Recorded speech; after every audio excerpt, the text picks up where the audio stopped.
Hello learners, welcome to my YouTube channel to the point learning. आज मैं आपके साथ क्लास 12 बिजनेस स्टडी का चैप्टर 3 से रिलेटेड क्वेश्चंस डिस्कस करने जा रही हूँ, जो कि है आपका चैप्टर बिजनेस एनवायरनमेंट। इस सीरीज में मैं आपके साथ आज जो क्वेश्चंस डिस्कस करूंगी वो एमसीक्यू बेस्ड है। नेक्स्ट में case study, then assertion and reason and then match the following. यही सीरीज में लगातार सारे चैप्टर से रिलेटेड चला रही हूँ। तो इससे पहले मैंने मार्केटिंग मैनेजमेंट, प्लानिंग और ऑर्गेनाइजिंग चैप्टर के सीरीज भी डिस्कस किए हैं। तो अगर आपने वो वीडियोस नहीं देखे हैं तो क्लास 12 बिजनेस स्टडी की प्लेलिस्ट में जाकर उन्हें जरूर देख लें, ताकि आपको आइडिया रहे कि क्वेश्चन किस तरीके से आ सकते हैं और आपका रिवीजन भी हो सके चैप्टर वाइज। सो स्टार्ट करते हैं बिजनेस एनवायरनमेंट से रिलेटेड एमसीक्यू बेस्ड क्वेश्चन से। So let's start with question number 1।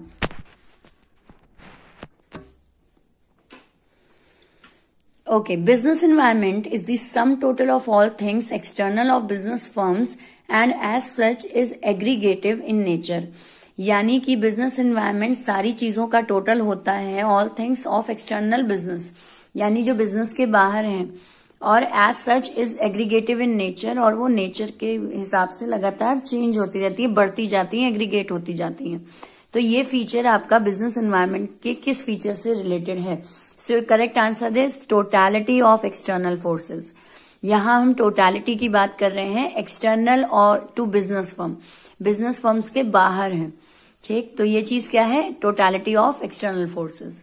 Next आते हैं क्वेश्चन नंबर 2 पे।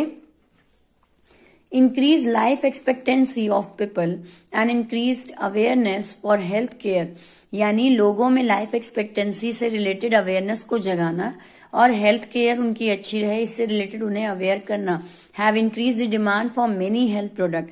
इन दो कारणों की वजह से हेल्थ प्रोडक्ट की डिमांड बढ़ी है, जैसे कि services like diet Coke, fat free cooking oil, health resorts, यानी health resorts, fat free cooking oil वगैरह बहुत ज्यादा आपके डिमांड में आ गए हैं, डाइट कोक वगैरह लोग यूज करने लगे हैं।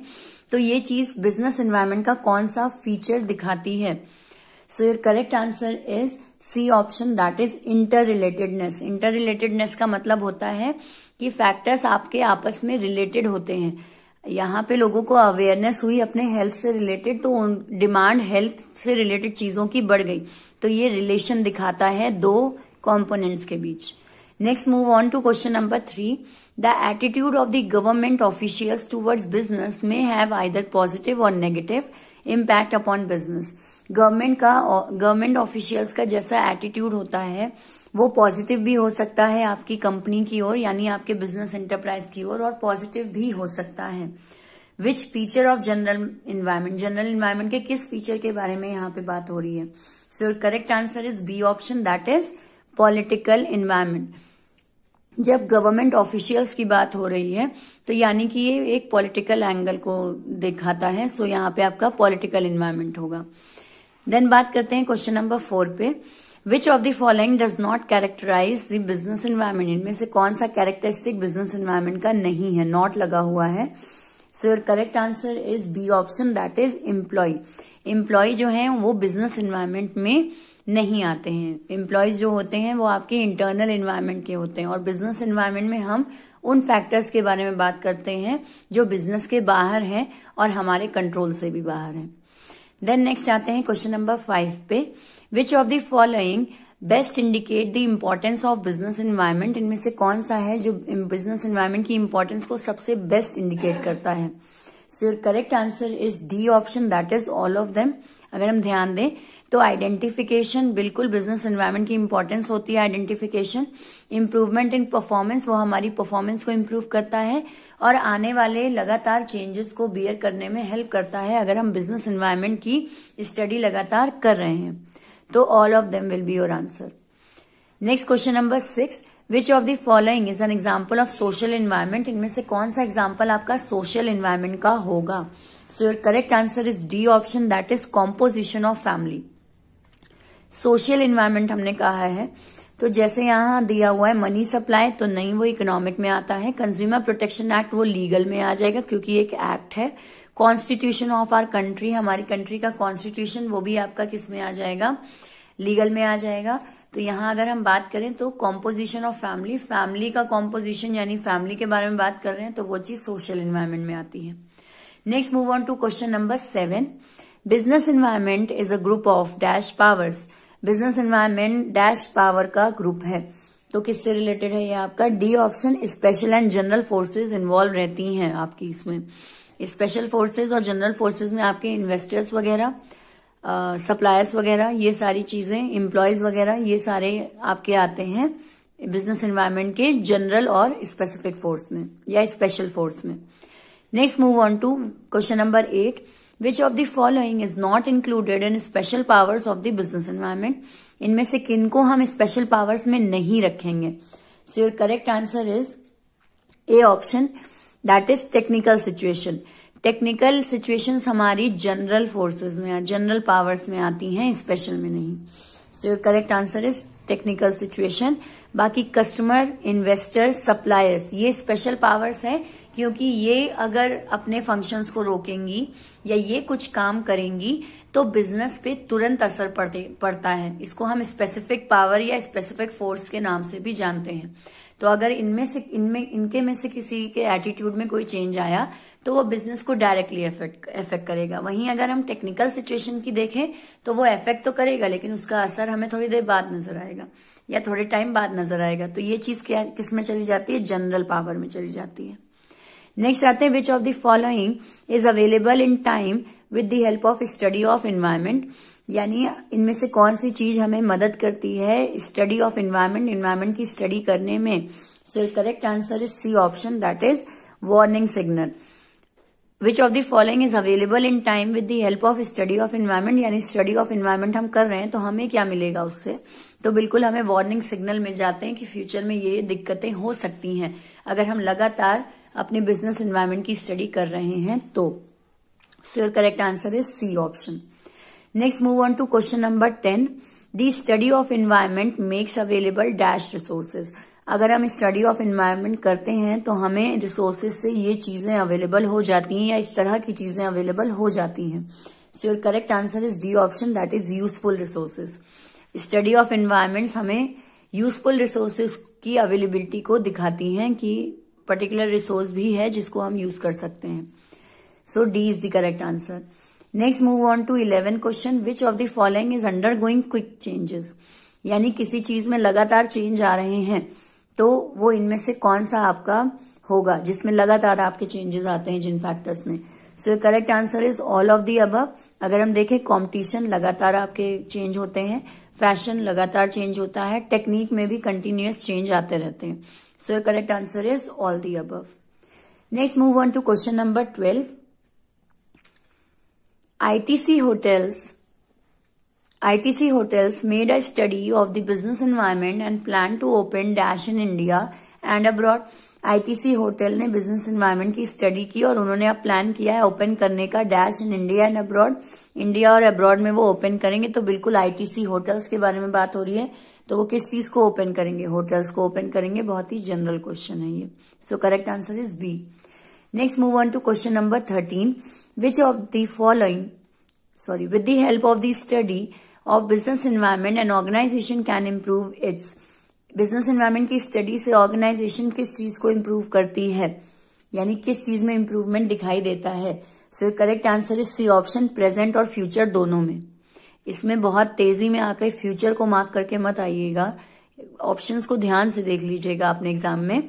तो प्रेजेंट एंड फ्यूचर, बिल्कुल बिजनेस एनवायरमेंट की स्टडी करके हम अपने प्रेजेंट को भी सुधारते हैं और फ्यूचर को भी सुधारते हैं इन बिजनेस। नेक्स्ट आते हैं क्वेश्चन नंबर 14 पे। Which of the following is not a part of the internal environment. इनमें से कौन सा इंटरनल एनवायरमेंट से रिलेटेड नहीं है। So your correct answer is A option, that is customer. Customer हमारा इंटरनल एनवायरमेंट से रिलेटेड पार्ट नहीं है। अगर हम देखें तो वो हमारे स्पेसिफिक और जनरल फोर्सेज में आता है, लेकिन कस्टमर आउटसाइडर हम कहते हैं कस्टमर को। कस्टमर हमारी ऑर्गेनाइजेशन के अंदर काम नहीं कर रहा, राइट, वो हमारे इन्वायरमेंट से बाहर है बिजनेस की। Next move on to question number 15, that is which of the following is included in the micro environment. इनमें से कौन सा माइक्रो इन्वायरमेंट से रिलेटेड है, यानी ऑपरेटिंग इन्वायरमेंट से रिलेटेड है। So your correct answer is C option, that is supplier and competitor को हम माइक्रो इन्वायरमेंट में जोड़ते हैं। क्यों? क्योंकि ये हमारे बिजनेस को एक तरीके से हमारी पूरी इन्वायरमेंट का एक छोटा सा पार्ट है, सप्लायर और कॉम्पिटिटर्स। सो और ये ऑपरेटिंग में वर्क करते हैं, यहाँ ऑपरेटिंग वर्ड दिया है, यानी बिजनेस के प्रोडक्शन पे इनका असर पड़ता है, राइट। सप्लायर्स का और कॉम्पिटिटर का, जैसे कॉम्पिटिटर ने कुछ चेंज किया है तो हम अपनी प्रोडक्शन में चेंज करेंगे, सप्लायर ने कुछ अपना एटीट्यूड चेंज किया है तो वो हमारी प्रोडक्शन यूनिट को अफेक्ट करेगा। तो ये चीज क्या हो गई, सप्लायर एंड कॉम्पिटिटर यहाँ पे आएंगे, दोनों आएंगे। देन आते हैं नेक्स्ट पे, which of the following is included under the macro environment. इनमें से किसको हम मैक्रो इन्वायरमेंट में इंक्लूड करेंगे, तो जनरल इन्वायरमेंट को इंक्लूड करेंगे, जो कि जनरल इन्वायरमेंट की अगर हम बात कर रहे हैं तो आपका करेक्ट आंसर जो होगा वो ऑल ऑफ दी अबव होगा। जब हम मैक्रो इन्वायरमेंट की बात करते हैं, यानी अब हम बिजनेस के बाहर आ गए, अब हम बाहर के इन्वायरमेंट के बारे में बात कर रहे हैं, एक बड़े एरिया के बारे में बात कर रहे हैं, तो वहां आपका इकोनॉमिक इन्वायरमेंट भी आ जाएगा, पॉलिटिकल भी आ जाएगा, सोशल एंड लीगल भी आ जाएगा, जिसके बेस पर पूरा का पूरा आपका चैप्टर है। देन आते हैं क्वेश्चन नंबर 17 पे, a firm should make efforts that it has dash type of customers. एक जो आपके फर्म होती है वो अपने एफर्ट्स करती है क्योंकि हमारे पास डैश टाइप ऑफ कस्टमर हैं। तो बहुत इजी वन आंसर है आपका D option, many type of customer. हमारे कस्टमर कई तरीके के हैं, तो ये हमारे जो एफर्ट्स हैं हमारी फर्म में वो उसके बेस पर होते हैं कि कितने किस हिसाब से कस्टमर हैं, तो किस हिसाब से हमारा एफर्ट होना चाहिए। Next move on to question number 18, which of the following is included in the economic environment. में से कौन सा इकोनॉमिक एनवायरमेंट में इंक्लूड होगा।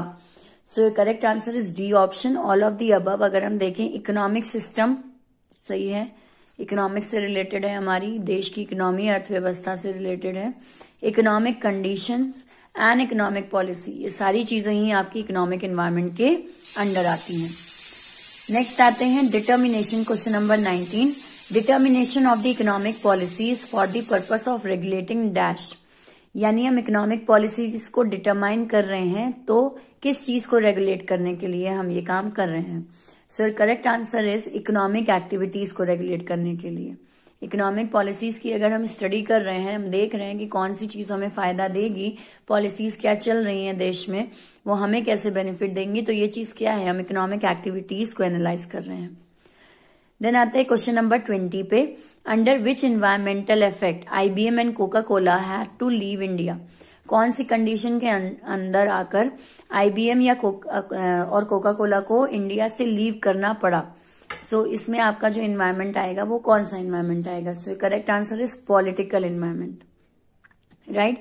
अगर किसी कंपनी को देश छोड़कर दूसरी कंपनी यानी अपने होम टाउन में लौटना होता है तो उसके पीछे हमारा मेन कारण क्या होता है, पॉलिटिकल होता है। पॉलिटिकल इश्यूज की वजह से ऐसा होता है कि आपके पर्टिकुलर कंट्री में किसी बाहरी प्रोडक्ट को या किसी बाहरी कंपनी को हम अलाउ नहीं करते, तो पॉलिटिकल रिलेशन अच्छे नहीं है इस वजह से।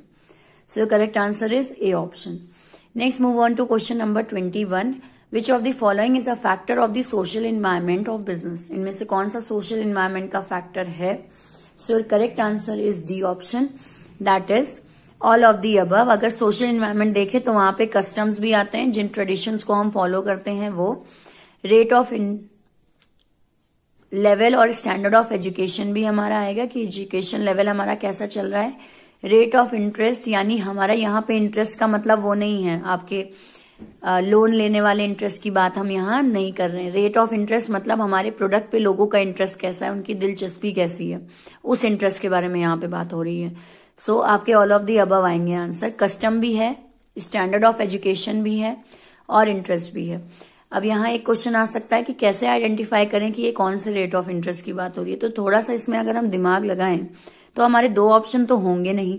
कस्टम यानी कि ट्रेडिशंस वगैरह की हम अपने बात कर रहे हैं। देन आते हैं स्टैंडर्ड ऑफ एजुकेशन, हमारा एजुकेशन लेवल कैसा है, उसके बेस पर भी हमारी प्रोडक्ट से रिलेटेड डिमांड वगैरह होती हैं। तो ये दोनों ही सोशल एनवायरनमेंट के हैं, तो जाहिर सी बात है दोनों आंसर नहीं होंगे, राइट, एक ही होगा। और तीसरा आ जाते हैं रेट ऑफ इंटरेस्ट। तो यहाँ पे हम रेट ऑफ इंटरेस्ट वो इकोनॉमिक वाला इंटरेस्ट नहीं लेंगे, फिर यहाँ पे इंटरेस्ट आपका दिलचस्पी वाला इंटरेस्ट आ जाएगा, right. So all of the above आपका आंसर होगा।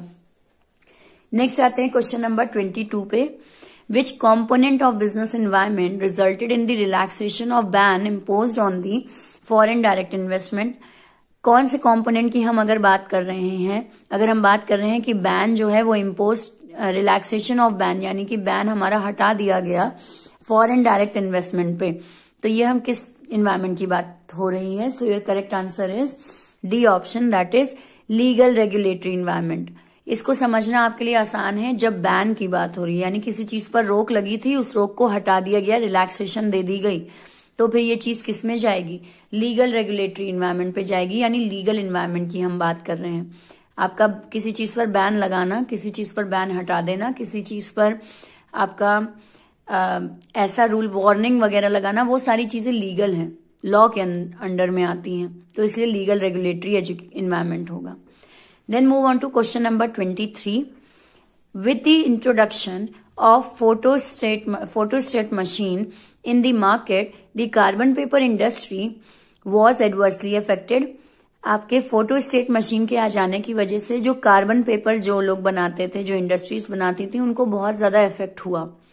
Which component of environment was responsible for it? यहाँ पे कौन सा environment इफेक्ट हो रहा है या किस environment की वजह से ये चीजें हो रही हैं?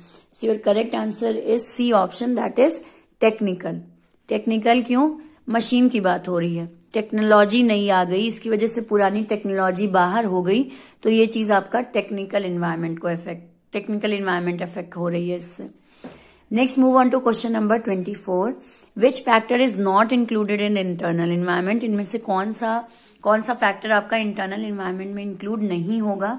So your correct answer is public environment कोई भी आपका इंटरनल इन्वायरमेंट में नहीं होगा। इंटरनल इन्वायरमेंट यानी बिजनेस के अंदर की बातें, यानी अंदर के फैक्टर्स, जैसे बिजनेस का ऑब्जेक्टिव क्या है, बिजनेस की पॉलिसीज क्या है, बिजनेस कौन से प्रोडक्शन से काम कर रहा है, प्रोडक्शन मेथड से काम कर रहा है। लेकिन पब्लिक की हम बात कर रहे हैं तो ये आउटसाइडर्स होते हैं, यानी एक्सटर्नल इन्वायरमेंट में आते हैं। नेक्स्ट आते हैं, विच factor is not included in micro environment? Micro environment में ये इंक्लूडेड नहीं है। So correct answer is D option, that is production capacity. Micro environment की हम बात कर रहे हैं, यानी वो एरिया आपके बिजनेस इन्वायरमेंट का जो कि आपके बिजनेस को डायरेक्टली अफेक्ट करे, यानी स्मॉल फैक्टर है और वो अफेक्ट कर रहा है, तो पब्लिक, कस्टमर, सप्लायर ये डायरेक्टली अफेक्ट करते हैं। प्रोडक्शन कैपेसिटी आपके बिजनेस को अफेक्ट नहीं करती, वो तो आपके कंट्रोल में है, राइट? लेकिन ये लोग हमारे आउट ऑफ कंट्रोल हैं और इन पर, और ये माइक्रो लेवल पे हमारे बिजनेस को अफेक्ट करेंगे, तुरंत अफेक्ट करेंगे। नेक्स्ट आते हैं, विच factor is not included in macro environment? इनमें से कौन सा मैक्रो इन्वायरमेंट में इंक्लूड नहीं होगा? So correct answer is B option, competitors. Competitors जो हैं वो हमारे मैक्रो इन्वायरमेंट में नहीं आते, ठीक, not included in macro environment है। बाकी economic environment, social environment, political environment हमारी बाहरी इन्वायरमेंट होती है। कॉम्पिटिटर्स हमारे माइक्रो में आएंगे, मैक्रो में नहीं आते। सो ये आपका पूरा आज मैंने 26 क्वेश्चंस डिस्कस किए जो कि एमसीक्यू बेस्ड थे। आई होप आपको क्वेश्चंस क्लियर हुए हों। अगर वीडियो अच्छा लगा हो, हेल्पफुल लगा हो, तो लाइक का बटन जरूर क्लिक करें। अगर किसी क्वेश्चन को लेकर कोई भी क्वेरी है तो कमेंट सेक्शन में जरूर लिखें, और मेरे चैनल को अगर अभी तक सब्सक्राइब नहीं किया है तो सब्सक्राइब जरूर कर लें, बेल आइकन पे क्लिक करें ताकि लेटेस्ट नोटिफिकेशन आपको तुरंत मिल जाए जैसे ही मैं वीडियो अपलोड करूं। मेरे चैनल को ज्यादा से ज्यादा आप शेयर करें अपने क्लासमेट्स और फ्रेंड्स में, और आपके एग्जाम जो आपका बिजनेस स्टडी का 8 को होने वाला है, 8 दिसंबर को, उसके लिए all the best. Thank you and have a nice day.